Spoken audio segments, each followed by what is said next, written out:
Hello, music makers! Thank you for dropping by. Normally this weekend would be the live stream, but I am away. So, seeing as the live stream normally takes the form of a big Q&A session, why not make a quick video answering some of your comments? Answers which would take a while to type out, though not long enough to warrant their own video. So, not quite an FAQ, let's call it not so frequently wanted answers to your questions. That will do. Let's go. Let's start with a common question. Do I do one-on-one tuition? Unfortunately, not yet. I would really like to, though. I used to, and I really enjoyed it. Back when I worked in a music retail store, selling software and guitars, that kind of thing. It wasn't a well-paid job, so I supplemented my income outside of work hours, teaching people how to use the software I just sold them. And I've always found it very rewarding. Well, it's the whole reason I started the channel. Now, however, if you didn't know, YouTube is not my job. I'm lucky enough to make music for a living. I spend most of the week working on my own music or working for other DJs. But the typical studio session is like a 12-hour day, so that doesn't leave me a lot of time for anything else, unfortunately. Although I am planning something because of the next question.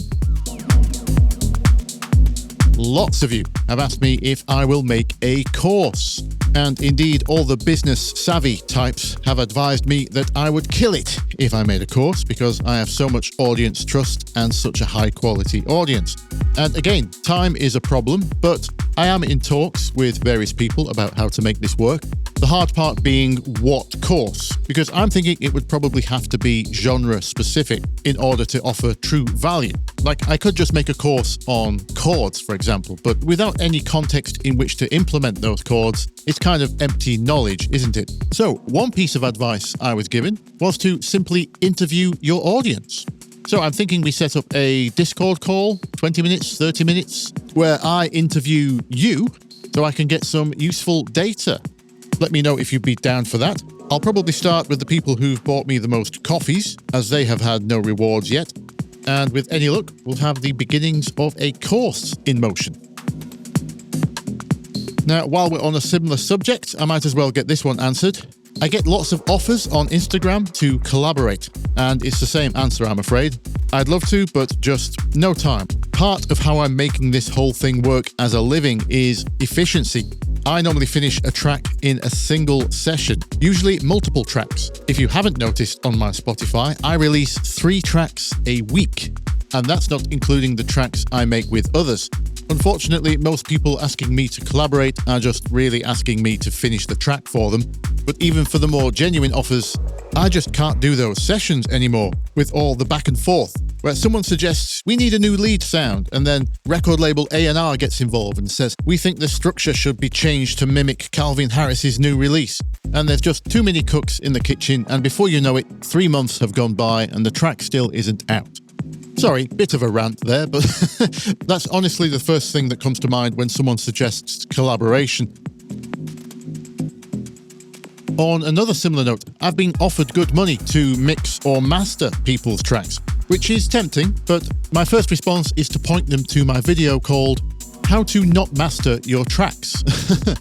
This isn't just to encourage you do it yourself, but it's to let you know that even though I could probably do a reasonable job mixing or mastering your track, it's not going to come out anything like my tracks, because I barely mix my tracks and I don't master them. My sound comes from the very beginning, choosing the sounds in the first place, how those are arranged, and what many often forget, the musical note choices, which also affect the mix. So in order for your track to come out like that, I would have to be involved from the very start, at its inception, helping you choose the sounds versus your reference tracks, or voicing chords in such a way that there's no low, mid, mud, etc., etc. Okay, on a completely different subject, I've had a fair few ask in the comments and on the DMs about computer advice. What to get, what kind of specs, PC or Mac, all of that stuff. So here's my take. Most machines are pretty good these days. The only practical problems you're going to run into are if you're running heavy sessions with lots of tracks, lots of synths, lots of sample players with lots of effects. So those working on movie soundtracks or large-scale pop projects are going to have to be a lot more careful with their choice than the average dance music producer. The first spec I would choose is not to do with the computer at all. I would encourage everyone at least gets a dedicated audio interface. It doesn't have to be expensive at all. The little Focusrite Scarlett or the Native Instruments Complete Audio, the Audient ID4, all of those great. Think about it like this. Trying to make music on a computer without a dedicated audio interface is like trying to game without a dedicated graphics card. The first benefit is that interface comes with its own audio driver. The drivers built into the machine are less efficient, so the CPU has to do more work. They have higher latency, or lag as some like to call it, higher lag, and they are often processed, so you're not hearing the true output of your DAW. So grab an audio interface. As for actual computer specs, any Apple with the new M series processors in them, all good. And for PCs, if it's got an Intel processor, any recent i7 or i9 preferably. i5 probably fine, but certainly not anything lower like an i3, and absolutely avoid anything labelled Pentium, Celeron, or any other processor not labelled i something.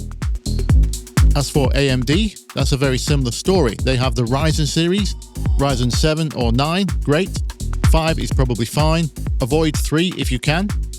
And if you're getting a laptop with either an Intel or an AMD, beware of processors with a U after the name.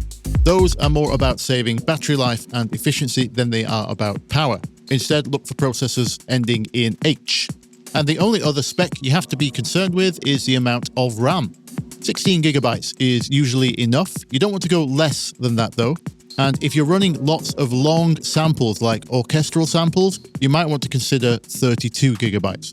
As for the PC or Mac thing, I personally prefer PC because the Apple tax is just too costly for me, not just in sheer monetary cost.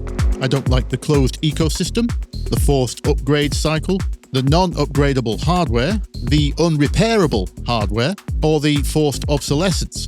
But speaking of monetary costs, while the new Apples seem reasonably priced, if you do want extra RAM or a few more CPU cores, you'll have to buy that as you buy the computer because it's not upgradable later, and they'll charge you 800% more than a PC owner pays. Basically all the things they've been sued over for the past 15 years. Not to mention less software choice. Most of the freeware I rely on is coded by bedroom coders, which are inevitably on PC.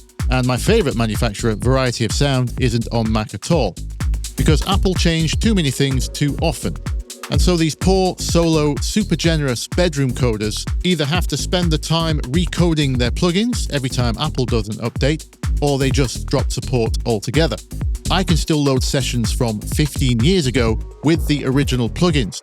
So basically, I can't support Apple for all the above reasons. But I'm not going to judge anyone that does. I'm not exactly batting for the other multi-trillion-dollar corporation either.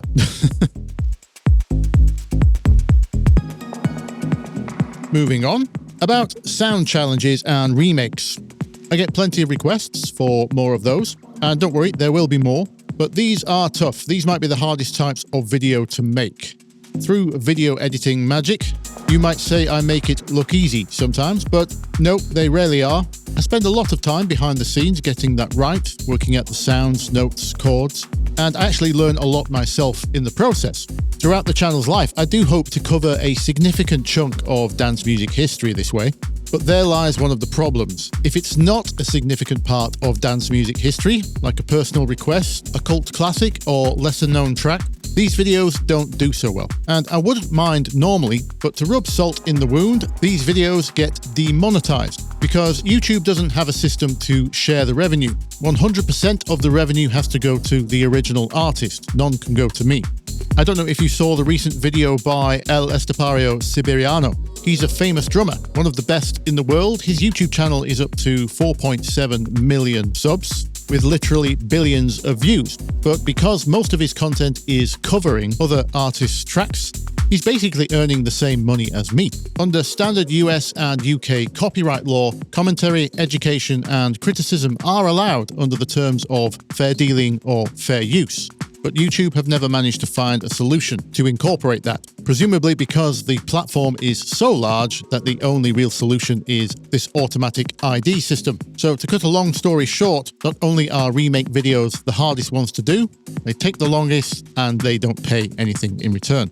So, because I'm not very entrepreneurial, I've always wrestled with the notion of paywalling any kind of knowledge. But maybe this is the perfect excuse for something like a Patreon to fund these remakes. Let me know if that sounds reasonable to you, or any other ideas, in fact.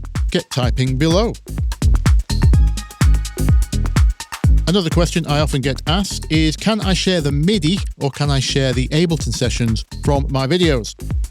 And this is a bit of a weird one, because if the Midi in question is someone else's track, even if I have worked it out by ear myself, believe it or not, legally I would need a license for the publishing on that track in order to redistribute it, much in the same way that notation books and websites do. Now, as for the Midi of my own tracks, yes, I can distribute those, but I have to wait for the track to be released first. I have had music stolen in the past, and the main thing that has saved me is having an official release that has gone through all the proper distribution channels, receiving its international recording code number, etc. Having that to point to has usually given me enough legal ground to stand on. So the main issues around this arise when I make a track specifically for a video, as the video will come out long before the track goes through the release process. So if you want the Midi to those tracks, you're just going to have to wait until it's released, is all I'm saying. In other words, that's a cheeky request to keep an eye on the Spotify. When you hear the track released, you can request the Midi. As for giving out the Ableton Sessions, that has extra problems. Obviously, the Midi concerns, the publishing concerns still stand, but now there's mechanical copyright issues as well, because I use other people's sample packs and splice, etc. What many people mistake when they buy samples, royalty-free samples, is they mistake that for owning the sample, but that's not the case. You just own a license to use it in new original works. Just like buying a copy of a song. Yes, we use the terminology, I own this track, but we don't mean it that way. What we really own is a license to play that track for our personal use. Paying a couple of dollars on Apple Music or Beatport doesn't suddenly mean you own the copyright. Same with the samples. I have agreed to a non-exclusive license, and I can use them within my tracks. I cannot redistribute them, and giving away my Ableton Sessions, even selling them, would constitute redistribution of other people's mechanical copyrights. So there is a solution. All I have to do is make my own sample packs and only use those in future sessions. Then I can give you the Ableton Sessions. While we're here, to answer that question, am I working on any sample packs? Yes, it's just going very slowly right now. Thanks for your patience. We will get there. In fact, let me tell you the plan.